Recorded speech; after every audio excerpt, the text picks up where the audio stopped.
जैसे ही आम्रपाली तैयार होने अपने कक्ष में जाती है, सरना सबसे पहले उससे यही सवाल करती है, देवी, क्या आप मेरे प्रश्न का उत्तर मुझे देंगी?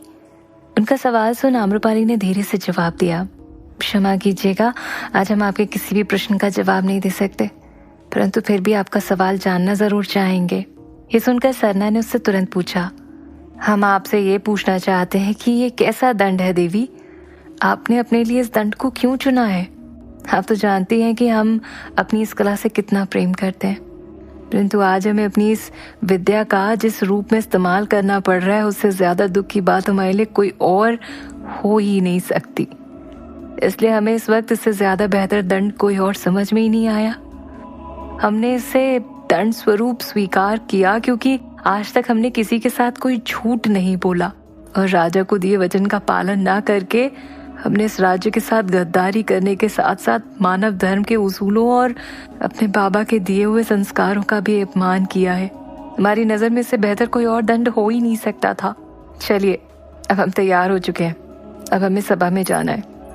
ये कहकर आम्रपाली सभा की तरफ जाने लगती है और सरना भी उसके पीछे पीछे उसके साथ चली जाती है। आज सभा में महाराज, उनके खास मंत्री और कुछ खास दरबानों के अलावा कोई और मौजूद नहीं था। तभी आम्रपाली सरना के साथ सभा में पहुंच जाती है और कहती है, महाराज क्षमा कीजिएगा, हमें आने में थोड़ा विलंब हो गया। इतना कहकर आम्रपाली ने नृत्य करना शुरू किया।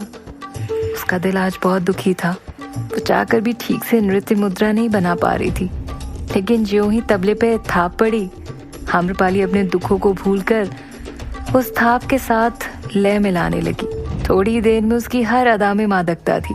उसका बदन एक नागिन की तरह लहरा रहा था। उसका नृत्य इतना बेहतरीन था कि राजा अपनी नजर एक पल के लिए भी उससे हटा नहीं पा रहे थे। तबले की ताल पर उसकी खूबसूरत आंखें और उसके थिरकते खूबसूरत पैरों को जब राजा ने देखना शुरू किया तो उनकी आंखें आम्रपाली से हटने का नाम ही नहीं ले रही थी। अभी राजा उसे निहार ही रहे थे कि रानी साहिबा सभा में अचानक पहुंच गईं।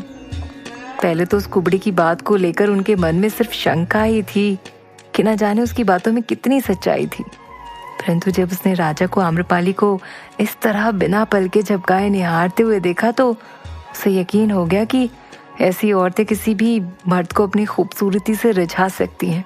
इसलिए वो निश्चय करती है कि वो भी सभा में अपने स्थान पर बैठकर आज उसका नृत्य देखेगी। ये सोचकर वो अपना स्थान ग्रहण कर लेती है, परंतु राजा आम्रपाली के नृत्य में इतना खो जाते हैं कि उन्हें रानी के वहां आने का एहसास तक नहीं होता। ये देखकर तो रानी का गुस्सा और आसमान छू लेता है और क्रोध भरी निगाहों से वो चुपचाप आम्रपाली का नृत्य देखने लगती हैं। परंतु एक औरत के मन में अगर किसी को लेकर एक बार ईर्ष्या उत्पन्न हो जाए तो फिर वो कहाँ उसके सामने चुपचाप बैठ सकती है। इसलिए इस समय उनके मन में सैकड़ों बातें चल रही थी, जैसे हमें ऐसी औरतों की मदद की कोई जरूरत नहीं है, हमने तो आम्रपाली को अपने राज्य और अपना हितैषी समझा था, परंतु ये भी बाकी नगर वधुओं की तरह ही एक वेश्या निकली जिन्हें पराये मर्दों को अपने रूप के जाल में फंसाने के अलावा और कुछ नहीं भाता। परंतु हम राजा को इसके रूप का दीवाना हरगिज नहीं बनने देंगे, नहीं, हम ऐसा कभी नहीं होने देंगे। रानी गुस्से में भी ऐसा सोच ही रही थी कि उसने देखा कि राजा आम्रपाली के नृत्य को देखकर इतना मग्न हो चुके हैं कि अपने स्थान पर बैठे उन्हें कुछ और दिखाई ही नहीं दे रहा था। तभी रानी की नजर राजा पर पड़ी और उसे लगा कि शायद राजा आम्रपाली के नृत्य में खुश होकर उसके पास जाना चाहते हैं। तभी रानी खड़े होकर एकदम सख्त अंदाज में कहती हैं, रुको आम्रपाली, तुम अब नृत्य नहीं कर सकती हो। सभी हैरान होकर उसकी तरफ देखने लगे। कुछ क्षण के लिए तो पूरी सभा में सन्नाटा छा गया। ये देख रानी आगे बोली, क्योंकि एक नगरवधु पर पूरे राज्य का हक होता है, सिर्फ राजा का नहीं, इसलिए तुम अब इस तरह सिर्फ राजा के लिए नृत्य नहीं कर सकती हो। वो धीरे से मनी मनी बड़बड़ाते हुए उस सभा कक्ष से बाहर निकल गई। तुम जैसी स्त्रियां समाज में इसलिए कलंक मानी जाती हैं। उनके जाते ही आम्रपाली इतनी जोर से झूमकर अपने नृत्य में मग्न होती है, भानु रानी की बात ने उसके दिल की आग को और बढ़ा दिया हो। वो घूमते घूमते जमीन पर गिर जाती है। राजा की नजर भी रानी पर पड़ती है। वो उनके इस क्रोध भरे अंदाज को देखकर समझ जाते हैं कि आखिर रानी के मन में क्या चल रहा है। वो रानी को रोकने की कोशिश करते हुए कहते हैं, रानी साहिबा सुनिए। परंतु आज रानी साहिबा अपने क्रोध पर कोई काबू नहीं कर पाती हैं। उनके कदम रुकने वाले कहाँ थे। उधर जैसे ही आम्रपाली जमीन पर गिरी तो सरना उसे संभालने के लिए उसके करीब गई और उसे उठाने में उसकी मदद करने लगी। लेकिन आम्रपाली ने उसका हाथ हटाते हुए बहादुरी भरे अंदाज में कहा, आप हटिए, हम स्वयं अपने आप को संभाल सकते हैं। ये कहकर आम्रपाली खुद उठती है और फिर सरना के साथ अपने कक्ष की तरफ चली जाती है। उसी समय राजा भी रानी के पीछे पीछे जाने के लिए सभा कक्ष से बाहर जाने लगते हैं। इसी बीच उनके खास मंत्री ने उन्हें रोकते हुए कहा, महाराज क्षमा कीजिएगा, परंतु हम आपसे यही कहेंगे कि आप हमारी महारानी के कक्ष में अभी ना जाएं, क्योंकि वो अभी बहुत क्रोध में है।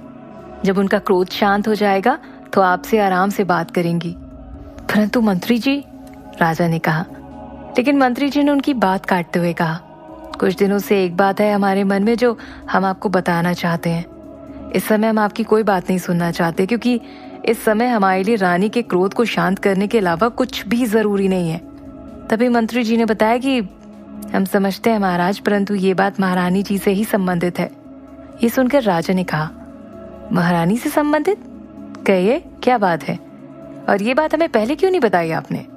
मंत्री जी ने राजा के सामने हाथ जोड़ते हुए कहा, महाराज उसके लिए हमें क्षमा कीजिए, परंतु उचित समय का हम इंतजार कर रहे थे और आप पहले ही इस राज्य की सुरक्षा और खजाने की बात को लेकर इतने चिंतित थे तो हमें लगा अभी ये समय उचित नहीं है, परंतु अब हमें लगता है कि हमें आपको ये बता ही देना चाहिए।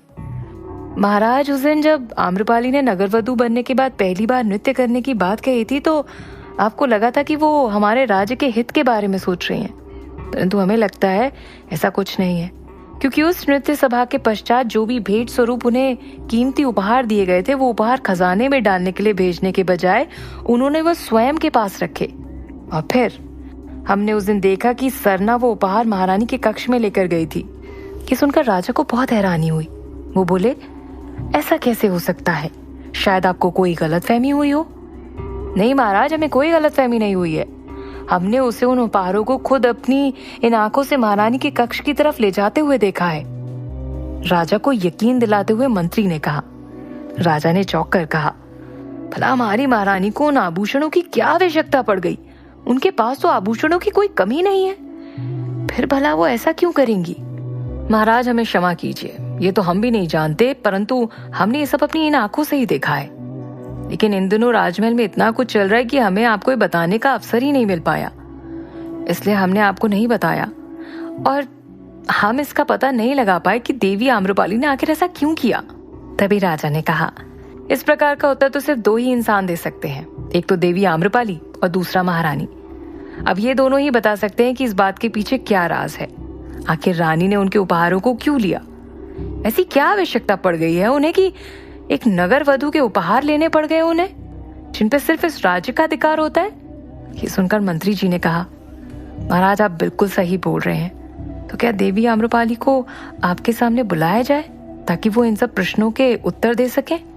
नहीं, देवी आम्रपाली नहीं, हम इन प्रश्नों के उत्तर महारानी के मुख से सुनना चाहते हैं। जहां तक हम उन्हें जानते हैं उनका हीरे जवाहरातों जैसी वस्तुओं से कोई मोह नहीं है, इसलिए हमें पूरा यकीन है कि अवश्य ही उनकी कोई मजबूरी रही होगी, इसलिए उन्हें ऐसे करने की आवश्यकता पड़ी। अब तो हमें जानने के लिए उनके कक्ष में जाना ही होगा। जैसा आपको उचित लगे महाराज, मंत्री जी ने जवाब दिया। ये कहकर राजा ने कहा, हम अभी जाकर महारानी से इसके बारे में बात करते हैं, जिससे अपने आप सब कुछ दूध का दूध और पानी का पानी हो जाएगा। उधर आम्रपाली जब अपने कक्ष में पहुंची तो सना ने उससे बात करने की कोशिश करते हुए कहा, उसने अभी ये कहा ही था कि आम्रपाली ने उसे रोकते हुए कहा, आज हमारा मन बहुत दुखी है, इसलिए कुछ देर के लिए हमें अकेला छोड़ दीजिए। सरना ने चिंता जताते हुए कहा, परंतु देवी आम्रपाली, हम आपको अकेला कैसे छोड़ सकते हैं? नहीं, हम चाहते हैं कि कुछ देर के लिए हमें आप अकेला छोड़ दें। आज हमें अपने बाबा, गुरु माँ और आचार्य पिता की बहुत याद आ रही है। उन्होंने हमें जो संस्कार दिए हम उनका पालन नहीं कर पा रहे हैं। न जाने क्यों हमें ऐसा लगता है कि ना तो हम अपनी पुत्री धर्म निभा पाए, ना ही मित्र होने का और ना ही प्रेमिका होने का। और अब जब हमने अपने आप को इस राज्य के लिए समर्पित करने का सोचा तो राज्य सेविका होने का धर्म भी हम नहीं निभा पा रहे। ये कैसी दुविधा में डाल दिया है हमें ईश्वर ने। उसे इस तरह टूटता हुआ देखकर सरना ने उसे संभालते हुए कहा, ऐसी कोई बात नहीं है देवी, आप इस तरह दुखी मत होइए। आज तक हमने इस राज्य के इतिहास में ऐसी कोई नगर वधू नहीं देखी जो अपने आप को राज्य के लिए समर्पित करने का सोचे। आपकी निडरता और इस राज्य के प्रति प्रेम को देखकर हमारे मन में आपके लिए एक बहुत ही सम्माननीय स्थान बन चुका है। ऐसा कुछ नहीं है, हमने कोई महानता का काम नहीं किया है, आम्रपाली ने दुखी मन से कहा। कुछ इस तरह की बातें जब आम्रपाली और सरना के बीच हो रही थी तो दूसरी ओर रानी क्रोध में अपने कक्ष की तरफ गई। वहां जाकर उन्होंने वो आभूषण निकाले जो उन्हें आम्रपाली ने भिजवाए थे और अपने कक्ष का सामान इधर उधर फेंकते हुए वो अपने आप से बातें करने लगी। ऐसी स्त्रियों का कोई ईमान धर्म नहीं होता है।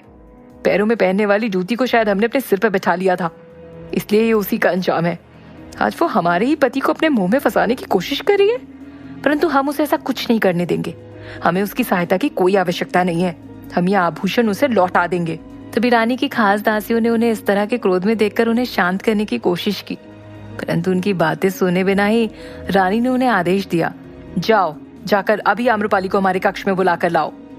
परंतु महारानी साहिबा, उनकी एक दासी ने कहा। लेकिन महारानी आज कुछ सुनना ही नहीं चाहती थी। उन्होंने कहा, हमें कुछ नहीं सुनना है, बस हमें अभी के अभी आम्रपाली से मिलना है। जैसा आप कहे महारानी, अभी बुलाकर लाती हूँ। ये कहकर उनकी खास दासी आम्रपाली को बुलाने के लिए उनके कक्ष की तरफ चली गई। उधर राजा रानी के कक्ष की तरफ आने के लिए उठे ही थे कि राजमहल के द्वार पर खड़े एक दरबारी ने आकर उनसे कहा, किसी व्यापारी का दूत आपसे मिलना चाहता है महाराज। मंत्री जी, इनसे कहिए कि हम अभी किसी से नहीं मिलना चाहते। राजा ये कहकर जैसे ही सभा कक्ष से बाहर निकलने लगे तो उस दरबार ने कहा, महाराज क्षमा कीजिएगा हमें, परंतु उस दूत का कहना है कि वो कोई महत्वपूर्ण संदेश लेकर आया है। ये सुनकर मंत्री ने राजा को धीरे से कहा, क्षमा कीजिए महाराज, परंतु हमें लगता है कि महारानी साहिबा भी बहुत क्रोध में है और इस समय आपका उनसे मिलना उचित नहीं होगा। इससे अच्छा होगा कि आप एक बार उस दूत से मिल लें। मंत्री जी की ये सलाह सुनकर राजा ने एक बार शांत होकर सोचा भी और उस दरबान से कहा, ठीक है, उन्हें अंदर लाया जाए। उधर रानी की दासी ने आम्रपाली के कक्ष के दरवाजे पर दस्तक दी। सरना ने जब कक्ष का दरवाजा खोला तो दासी ने कहा, महारानी साहिबा ने देवी आम्रपाली को अभी तुरंत अपने कक्ष में बुलाया है। कृपया करके उन्हें भी मेरे साथ आने के लिए कहिए। आप चलिए, हम उन्हें लेकर अभी आते हैं। ये कहकर सरना ने उस दासी को भेज दिया। फिर सरना ने आम्रपाली को बताया, रानी साहिबा ने आपको अपने कक्ष में बुलाया है। आज रानी साहिबा बहुत क्रोध में होंगी, क्योंकि वो उस समय सभा कक्ष से बहुत ही क्रोध से बाहर निकली थी।